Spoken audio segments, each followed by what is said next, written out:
네, 안녕하세요, 여러분. 주식을 읽어주는 남자 박프로입니다. 자, 오늘 HLB 많은 분들이 실망을 하셨을 것 같은 그런 주식의 흐름을 보여주었습니다. 이게 단기 고점을 넘지 못하고 또다시 좀 저항을 맞고 이렇게 내려가는 모습을 보여주고 있는데, 주말간 나왔던 이 재료가 호재가 결국 이것밖에 안 되는 것인가? 좀 아쉽죠.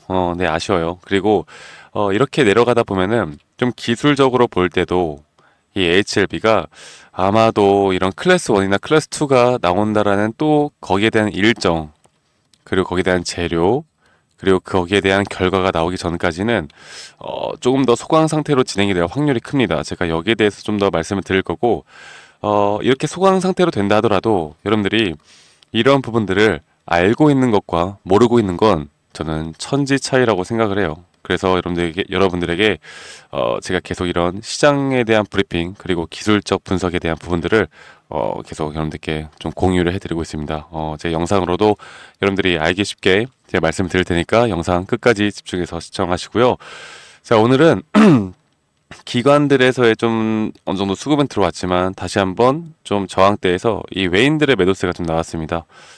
그런데 외인들의 매도세가 나왔다 하더라도 지금 일단 보시는 것처럼 이 모건 스탠리나 지금 외국계 창구들에서 뭐 매도만 나간 건 아니기 때문에 어느 정도 또 이렇게 신한투자증권 우리가 결국 또 알고 있는 그 악질의 투자증권사죠. 신한투자증권에서 또 이렇게 매도가 나가는 게 사실 이 주가의 방향성을 또 만들어내는데 또 일조를 한다.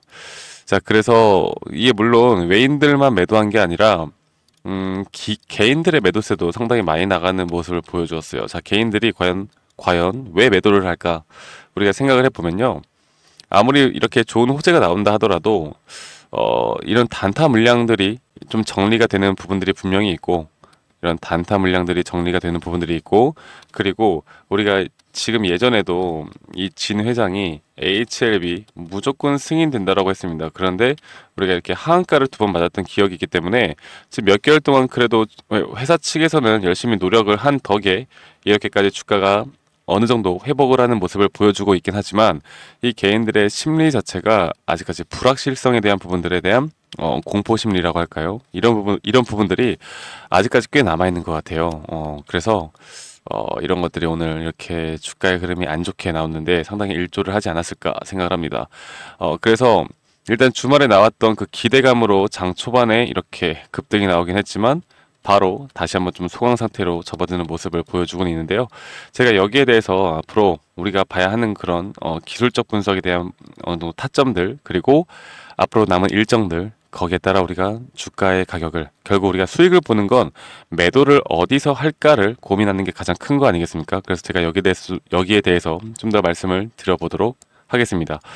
뭐 누구나 다 아는 그런 뉴스만 보고도 누구나 다 아는 이야기들은 저는 하지 않겠습니다. 여러분들 그런 이야기들은 너무나 또 지겹도록 많이 들어보셨을 것이기 때문에 뭐 클래스 1이 뜨면은 당연히 좋은 거죠.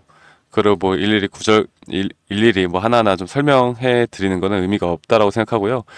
클래스 1이 뜰지 클래스 2가 뜰지 여러분들 여기에 대해서 좀 갑론을박을 하는 건 지금 의미가 없어요. 의미가 없다라고 말씀드리고 싶고 뭐 클래스 1이 확률이 좋다.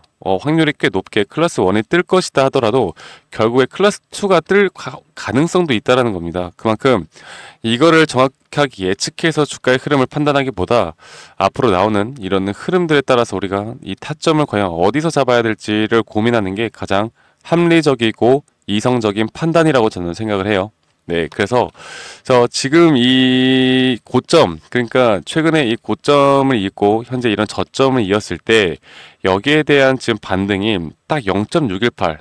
그러니까 이게 여기만 뚫어주면은 단기 상승이 나올 텐데 지금 여기를 두 번째 시도하고 있단 말이에요. 그리고 두 번째 시도가 오늘도 이렇게 저항대를 맞았는데 오늘 이렇게 저항대를 맞으면 좀 아쉽게 흘러가는 게 뭐냐면 이렇게 가격은 높아졌지만 지금 보시는 것처럼 여기 상대 강도 지수라고 하거든요. 이 RSI 지표라고 하는데 이런 과매도 구간을 나타내는 지표입니다. 자, 그런데 이렇게 주가가 올라가다 보면 일반적으로 이 지표의 포인트는 주가의 흐름과 동일하게 흘러가요. 그런데 이렇게 가격은 올라갔지만 지표에 대한 포인트가 내려갔다는 건 어느 정도 조정 추세로 갈 수도 있다라는 그런 기술적 분석에 대한 시그널이 또 나온 겁니다. 그런데 이게 뭐 장기적으로 이렇게 떨어진다 이런 게 아니라요. 여기에 대해서 아마 이런 추세 안에서의 어느 정도 조정에 대한 움직임이 있을 것이다. 그래서 단기적으로 좀 더 눌렸을 때 만약에 매수에 대한 부분을 조금 더 생각하시는 분들이라면 오늘이 아니라 한 내일이나 내일 모레까지는 좀 흐름을 좀 지켜봐야 되지 않을까라고 생각을 합니다. 자, 결국에 주식이라는 건 여러분들 우리가 간단한 원칙이잖아요. 매수를 쌀 때 하고 비쌀 때 매도하라. 이게 간단한 원칙이고요. 그리고 나서 시장의 흐름을 알아야 되고, 그리고 HLB 개별 종목에 대한 흐름을 알아야 되는데, 사실 이 제약바이오 쪽은 개별 종목에 대한 흐름, 개별 종목에 대한 재료, 개별 종목에 대한 일정이 가장 중요한 것도 맞아요. 자, 그런데도 불구하고 우리가 시장 상황을 파악을 해야 되는 이유가 결국에 재료라는 것도 이렇게 공백이 생길 수밖에 없습니다. 공백이 생길 수밖에 없고, 물론 여기에 대한 기대감이 계속 증폭이 되어 간다라고 하면 좋은 흐름을 나타내겠지만 앞으로 나올 결과를 우리가 100% 다 알 수는 있는 부분이 아니란 말이죠. 그렇죠? 그래서 앞으로 이 타점을 과연 내가 어디서 잡아야 될까를 고민을 해봐야 되는데, 주식이 우리가 생각하는 대로 호재가 나오고 그냥 상승이 나오면 정말 좋겠지만 또 그렇지 않은 게 또 주식시장 판입니다. 그래서 이런 고점 신호에 대한, 그리고 저점 신호에 대한 부분들을 우리가 파악하는 게 가장 중요하고, 제가 예전에 좀 복기를 해드려 보자면, 이전에 하한가가 2번 맞았을 때 이런 과매도 구간이죠. 과매도 구간의 포인트가 대략 18포인트까지 떨어졌어요. 제가 이걸 좀 더 크게 해서 보여드려 보자면 18포인트까지 떨어지는 모습을 보여주고 있습니다. 일반적으로 HLB가 지금까지 역사적으로 볼 때 이렇게 18포인트까지 떨어졌을 때 어느 정도 급등이 나오는 모습을 보여주거든요. 제가 이런 부분들을 보면서 여러분들께 말씀드릴게요. 자, 이때도 마찬가지입니다. 이때도 18포인트까지 2019년도에도 떨어지고 나서 여기에서 강력하게 이걸 매수 신호라고 알 수 있는 이유가, 가격은 떨어졌는데 여기에 대한 지표에 대한 포인트가 올라갔다. 그러면 지금 이런 과매도 구간 안에서 이런 상승 다이버전스가 떴다라는 건요, 여러분들 강력한 상승 추세를 만들어낼 수 있다는 신호입니다. 그래서 앞으로 이 HLB에 대한 상세적인 디테일한 타점을 잡기 위해서 지금 이런 구간들은 좀 애매하죠. 애매한데 이런 것들은 우리가 좀 1시간 봉으로 좀 더 디테일하게 보면서 잡아 나갈 수가 있거든요. 지금 1시간 봉으로 보면은 너무나 명확하게 오늘 이렇게 다시 한번 가격 상승에 대한 지표가 낮아지는 모습, 그리고 단기적으로 추세가 조금 하락 추세로 전환이 될 가능성이 있다라는 거 우리가 알 수가 있겠고, 여기에 대한 매수 타점을 저는 여기에 이런 추세 말씀드렸죠. 이 추세를 깨지 않는 선에서 다시 한번 좀 저점 매수가 가능할 거라고 봐요. 그냥 주가가 그냥 막 올라가면 좋겠지만 우리가 생각하는 것처럼 그렇게 올라가지 않습니다. 자, 그러면 너가 지금 그렇게 말하는 거면 이제 앞으로 주가가 고점을 어디서 또 형성해 나갈 것이고, 그럼 이 박스권을 뚫지 못한다는 것이냐, 이렇게 물어보시는 분들이 많더라고요. 자, 지금 단기적으로는 그렇게 보고 있지만 저는 좀 중장기적으로 한 달, 2달 좀 스윙 관점으로 볼 때는 분명 뚫어줄 수 있다고 봐요. 네, 뚫어줄 수 있다라고는 봅니다. 그런데 제가 이거를 왜 강조드리냐면, 여기에서 이런 지표에 의한, 그리고 재료의 공백에 의한 그리고 혹시나 시장 상황에 따라 이런 지수가 하락함에 따라서 HLB도 어쩔 수 없이 하락이 나올 수 있는 부분이 있거든요. 이런 것들을 인지하고 있으면 그다지 우리가 심리적으로 흔들리지 않고 좀 끌고 갈 수 있다는 거죠. 자, 그리고 여기에 대한 부분이 이렇게 최근에 저항을 맞았던 부분을 확실하게 뚫어주면 제가 어느 정도 단기적인 상승이 나올 수 있다고 봤는데, 근데 저는 그 상승이 나올 때 우리 구독자분들, 그리고 HLB를 들고 있는 분들이라면 이런 구간에서는 대부분이 다 수익권이라고 보여요. 그쵸? 대부분 수익권이겠죠. 여기에서 수익권 아니면 큰일 납니다, 여러분들. 그래서 제가 이런 고점에서 이 고점 신호를 또 우리가 정확하게 판단을 해야 되고요. 결국에 클래스 1이던 클래스 2던 짧으면 2개월, 길면 한 6개월 정도의 또 공백 기간에 또 발생한단 말이죠. 그러면 HLB는 그런 흐름에 따라서 다시 한번 또 차익 실현 매물들이 또 쏟아질 가능성이 있습니다. 그리고 이걸 우리가 금리 인하에 대한 부분도 좀 같이 봐야 하는데, 금리 인하가 0.5% B컷이 나왔잖아요. 그리고 현재 반도체에서 좀 다시 한번 좀 상승이 나온다라고 하면 이 제약바이오 쪽에 단기 차익 실현이 또 나올 수가 있는 부분들이 있기 때문에 제가 이런 부분들을 좀 종합적으로 판단을 해서 앞으로 여러분들이 잡아 나가야 될 이런 타점들을 제가 다 공유를 해 드릴 겁니다. 그리고 거기에 대한 근거들을 좀 더 같이 명확하게 말씀을 드릴 거니까요. 여러분들 앞으로 이 HLB 너무 또 걱정하지 마시고 오늘 흐름 때문에 아마 걱정하시는 분들이 많을 거예요. 이거를 또다시 실패했네. 이렇게 좀 걱정하시는 분들이 많을 텐데 제가 이런 부분들은 확실하게 좀 잡아드리도록 하겠습니다. 아시겠죠, 여러분들? 그래서 저 박프로와 좀 함께 해 나가고 싶다라고 하시면 지금 상단에 있는 번호 있죠. 010에 2011 9671로 저에게 HLB라고 문자 한 통만 남기시면 되시겠습니다. 대신에 여러분들은 구독, 좋아요 한 번씩만 눌러주시면 감사하겠습니다. 구독, 좋아요가 저에게 정말 큰 힘이 되기 때문에 이 상단에 있는 번호로 잘 보이시죠? HLB라고 문자 한 통 남기시면 되시겠고요. 말씀드렸던 것처럼 자, 오늘도 이렇게 단기적으로 만약에 좀 단기나 좀 스캘핑 치시는 분들이라면 오늘 아마 매도 사인을 좀 받고 좀 단기적인 수익을 보시는 분들도 꽤 있을 거라고 생각해요.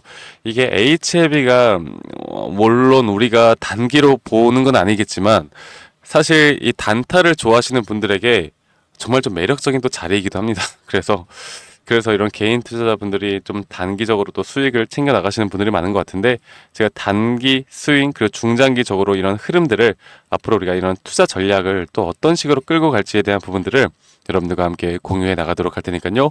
이 상단에 있는 번호로 저에게 HLB라고 문자 한 통만 남기시면 제가 이런 흐름들을 여러분들과 함께 주식을 읽어주는 남자 저 박프로가 여러분들과 함께 앞으로 이끌어 나가는 그런 시간을 가져보면 좋지 않을까 생각합니다. 다른 영상들과 좀 다르게 저는 재료에 대해서 오늘 그렇게 크게 이야기하지 않았어요. 왜? 저는 결국에 우리가 돈을 버는 건 타점이 가장 중요하다고 생각합니다. 이 타점에 대해서 저희 구독자 분들과 함께 제가 또 여러 가지 이런 기법이나 이런 어느 정도 여러분들이 도움 받을 수 있는 내용들을 좀 같이 공유해 드리고 있는데요. 제가 어렵지 않게 이런 부분들을 여러분들에게 다 이런 자료들을 정말 열심히 만들어 놓은 자료들을 좀 공유해 나가고 있습니다. 자, 보시는 것처럼 결국 우리가 어떤 종목을 투자하던 간에 다 패턴은 똑같이 웬만하면 다 똑같이 나온다라는 거. 그리고 내가 이 HLB라는 종목을 투자를 하던 아니면 다른 종목을 투자를 하던 우리가 장기 파동 그리고 이런 단기 파동 그리고 말씀드렸던 것처럼 이런 지표에 의한 RSI 지표에 의한 여러 가지를 좀 복합적으로 볼 때 우리가 사야 되는 그런 타점들 그리고 절대 팔면 안 되는 타점들 쫄지 않고 홀딩을 해야 되는 구간들 이런 것들을 파악하는 게 가장 어렵다라고 저는 생각을 해요. 내가 사면 저점인 줄 알았는데 막 지하실이 있는 경험들도 있을 것이고 내가 팔면 주가가 막 더 올라가는 경험들이 있을 텐데요. 이런 것들은 우리가 앞으로 단기적으로 보느냐 장기적으로 보느냐 그리고 여기에 대해서 우리가 손익비를 또 어떤 식으로 잡아 나가느냐에 따라서 모든 것들이 달라집니다. 자, 보시는 것처럼 이런 단기 장기에 대한 손익 범위 그리고 손익 비율을 우리가 어떻게 끌고 나가는가가 우리의 계좌의 수익을 달라지게 만들 수 있다라 보고 있고 이런 파동에 대한 이런 디그리 구조적 위치에 대한 부분들을 항상 인지를 하고 가셔야 됩니다. 아시겠죠, 여러분들? 그래서 일반적으로 파동이라는 거 이렇게 5파동 이렇게 한 번, 두 번 그리고 제일 긴 3파동에 대한 부분 그리고 또다시 조정에 대한 4파동 그리고 5파동에 대한 부분들이 고점이 나오고 나서 이렇게 ABC 형태로 조정 파동이 나와요. 그리고 나서 다시 한 번 더 이렇게 상승 파동이 나오는데 이렇게 하락 파동에서도 반대로 우리가 또 볼 수가 있는 부분이 있어요. 그래서 제가 여기에 대한 자료들도 우리 구독자분들에게 어렵지 않게 설명해 드리는 자료들을 좀 같이 보내드릴 거고요. 지금 이런 부분들을 다 같이 여러분들이 좀 보실 수 있도록 제가 이런 것들을 영상에서 말씀드리면 너무나 좀 길기 때문에 좀 같이 앞으로 어디에서 내가 저항 구간을 잡고 어디에서 또 지지 구간을 잡아야 할지에 대한 부분들을 우리 구독자분들과 함께 공유해 나가도록 하겠습니다. 그리고 가장 중요한 건 우리가 결국 이런 기법을 통해서 제가 여러분들에게 또 이런 히든 종목에 대한 부분들을 좀 같이 말씀을 드릴까 해요. 이런 기법이나 이런 어느 정도 우리가 죄송합니다. 목이 아파가지고 이런 것들을 통해서 지금 이제 상승 시그널이 나오는 최근에 이 11월 대선 미국 해리스와 트럼프가 말 한마디 한마디 할 때마다 우리나라 테마 종목들이 움직이고 있거든요. 저는 여기에서 지금 힌트를 얻었어요. 그리고 이렇게 아직까지 11월 달까지 이런 테마성 종목들에 대한 부분들 종목 중에서 상승 시그널이 아직 발생하지 않은 그런 종목들이 꽤 많이 있습니다. 네, 그래서 우리 구독자분들에게 HLB는 또 HLB대로 우리 또 히든 종목을 또는 히든 종목과 함께 이런 자료들을 여러분들께 다 제공을 해드릴 거니까 여러분들 너무 이런 기회들 놓치지 말고 제가 여러분들께 드리는 정말로 수익 볼 수 있는 기법들 그리고 수익 볼 수 있는 그런 우리의 심리적인 부분들 그리고 이 모든 것들을 제가 다 공유해 나가도록 하겠습니다. 아시겠죠, 여러분들? 그래서 말씀드렸던 것처럼 이 상단에 있는 번호 이 010-2011-9671로 이런 자료들을 좀 도움을 받고 싶고 그리고 지금 앞으로 제가 보고 있는 이런 히든 종목들에 대해서도 좀 같이 공유를 받고 싶다. 지금 이런 것들에 대해서 함께 좀 해 나가고 싶다라고 하시면 저에게 히든이라고 문자 한 통 남기시면 되시겠습니다. 아시겠죠, 여러분들? 그래서 다시 한번 말씀드리지만 010-2011-9671로 저에게 히든이라고 문자 한 통 남기시면 되시겠고요. 대신에 여러분들 구독, 좋아요만 한 번씩만 꼭 눌러주세요. 구독, 좋아요 한 번씩만 꼭 눌러주시면 제가 여기에 대한 도움을 제가 여러분들께 드릴 수 있는 도움들은 제가 웬만하면은 우리 구독자분들에게 다 제공해 나가도록 하겠습니다. 아시겠죠, 여러분들? 자, 그러면 저는 다음에 더 좋은 영상으로 인사드리도록 하고요. 여러분들 HLB가 또 우리가 결국 일정과 재료가 중요하기 때문에 이런 부분들이 나올 때마다 제가 문자 주신 우리 구독자분들에게 제가 누구보다 빠르게 정보 전달 그리고 이런 투자 전략들에 대해서 그리고 매수 매도 타점들에 대해서 제가 다 공유해 나가도록 하겠습니다. 네, 오늘 하루도 마무리 잘 하시고 저는 다음에 더 좋은 영상으로 인사드리도록 하겠습니다. 감사합니다. 박프로였습니다.